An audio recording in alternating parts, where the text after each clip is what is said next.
Hey guys, this is the Dutch Sandwich. I'm going to be reviewing my newest watch purchase today. This is the Panerai Luminor Marina PAM 392.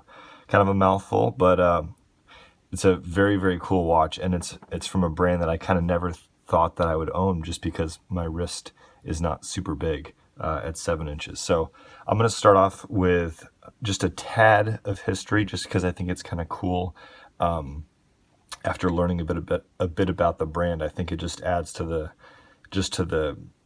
nature of this watch. I mean, in 1860, Giovanni Panerai opened up his high-end pocket watch shop in Florence, and then you have in 1864, they began making watches for the Italian Navy under the name Guido Panerai and Figlio. And then in 1915, you have the invention of the Radium material, which they've since named, the other style of watch that they make without the crown guard after.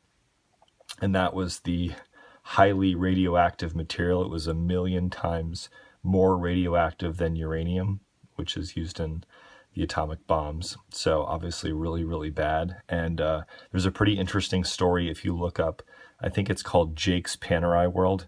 And there's a story about the Radium Girls. And the Radium Girls worked at the U.S. Radium Corporation back in 1922. And they would paint radium onto watch dials. They do 250 watch dials a day, and they thought the material was harmless. The company said this material was harmless. They didn't know any better. They would paint their fingernails with it. They would lick the brushes that they were painting the dials with to make them sharper. They would paint their teeth with it and play around with, glowing in the dark and stuff. And so I think there were 5 girls that died fairly quickly, obviously from radiation exposure, and then lawsuits kind of came about, and then the material was kind of phased out. But kind of an interesting, weird past with that material. And then they got into the Luminor and phased that out. So you've got Rolex intertwined in their history. They made their watches. I think they first met around 1935, and then Rolex's production of their watches lasted until like 1956. And it's just kind of neat how those two brands can intertwine. I'm such a big fan of Rolex. Fortunate enough to have 4 of their pieces in my collection, and so I thought that this piece was kind of a cool piece to add that's intertwined with the Rolex history, but it's got its own thing going on, and it's in a size that works for me with a 7-inch wrist. I can't pull off some of their more quintessential, 46, 47 mil pieces, or even the 44 I think is too big on me. So let's go ahead and we'll get into the watch. There's tons of cool history on there. I would really recommend going to Jake's Panerai World and learning some more about the history. There really isn't even a good YouTube video that I can find that goes into the history of Panerai. There's just so much to go through and to keep straight. It's kind of mind-boggling. I think that's what took me so long to do this review, is I was kind of intimidated to even mention the history just because there's so much to get right or get wrong. So I kind of wanted to just give a couple anecdotes just to kind of wet your whistle, get you intrigued, and then maybe you can kind of take it from there if you're interested. But we got to start off with the box. I mean, this thing it's the best box I have ever seen.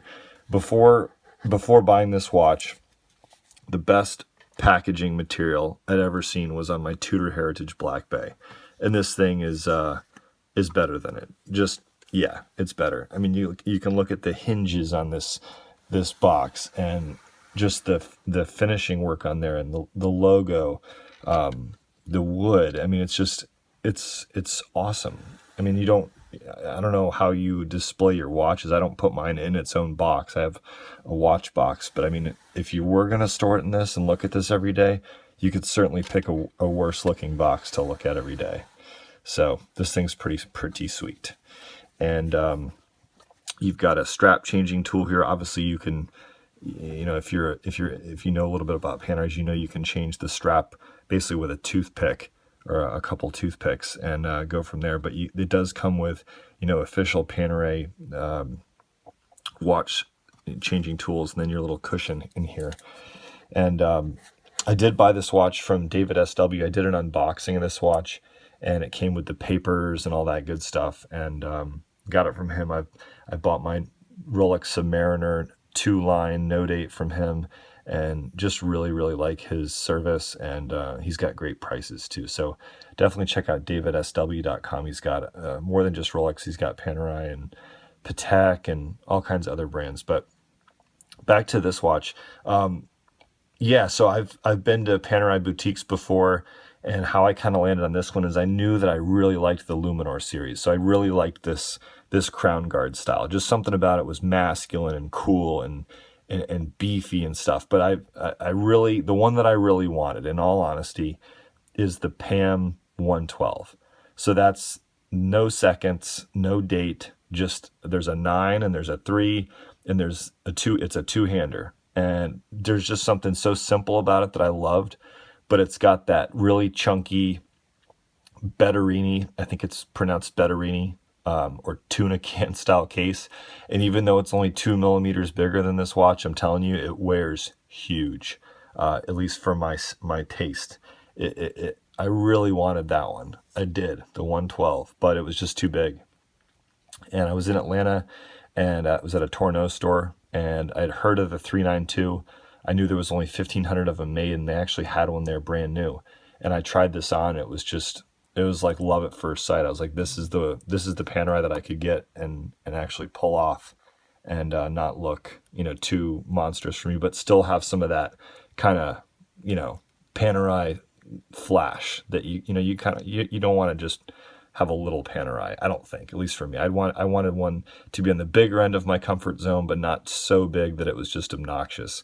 And this one definitely did that for me. So it's got the Caliber 9000 movement, which has a 3-day power reserve. It's an in-house movement, which is so cool. So if, for around $5,000, if you're going to get a used sub or a used Panerai, you're kind of comparing. It's pretty close as to, the specs there. You've got both in-house, both automatic, both have a date, waterproof. It's pretty cool. I mean, you get the bracelet with the sub, but you could easily put like a rubber strap on this and make it super waterproof as well. One thing that's cool about this, obviously, you're aware of the crown guard. I love that feature. So you undo the crown guard, and you're immediately winding the movement. And then you pull it out one step, and you're adjusting the jump hour. So it's got kind of like a travel time jump hour feature, which also advances the date. Really great if you're a traveler. And then the next step out is for the minute hand. So pretty straightforward. I didn't necessarily even know about the jump hour until I tried the watch on. I didn't look that up in the specs or anything like that. It's cool. I could kind of take it or leave it. I don't travel that much, but it's certainly neat to have that kind of added little feature to it. Obviously, a see-through case back, very, very cool looking movement. So the sapphire back here is so wide, it shows so much of the movement, which is pretty neat. You have some watches where you just get a tiny little kind of window into what's going on, and this one's just massive, which is pretty neat. And then you've got the number out of 1,500. I've got number 1399, so kind of a neat number. What else? We've got an alligator leather band, which is kind of different from most of their other ones, which is typically like a nubuck leather. I think the brown color is called a Solamente, which is the one that I'd really like to get. It's a 22 millimeter wide lug, so a lot of the straps that I already own and love will fit on this watch. Like I said, it's super easy to change the straps out with with even a toothpick you could use to change those out. So here's a cool side. I know I'm jumping around a lot. This watch there's so much to talk about, and as I go through my notes and then look at it, I'm jumping back and forth, so I apologize. But just looking at the side view of this case is just so, I love looking at the side of it. To me, it reminds me of like a 1950s or a 1960s TV set. There's just something kind of retro about it that's just so cool. And those lugs just drop off quickly. So even though it's 42, it's kind of big for me. It does not wear too big. And we'll definitely do a couple wrist shots here at the end. It's got the sandwich style, which, by the way, since we're talking about the sandwich style, let's go ahead and do a loom shot really quick. You can see how bright that sandwich style is. It's super bright. And the camera doesn't really do it justice. It's much brighter here in real life. So really, really great lume. Let's go ahead and do a wrist shot here. Like I said, I'm probably going to end up changing out this black leather strap for the Solamente, the brown, more traditional strap that I've associated with Panerai.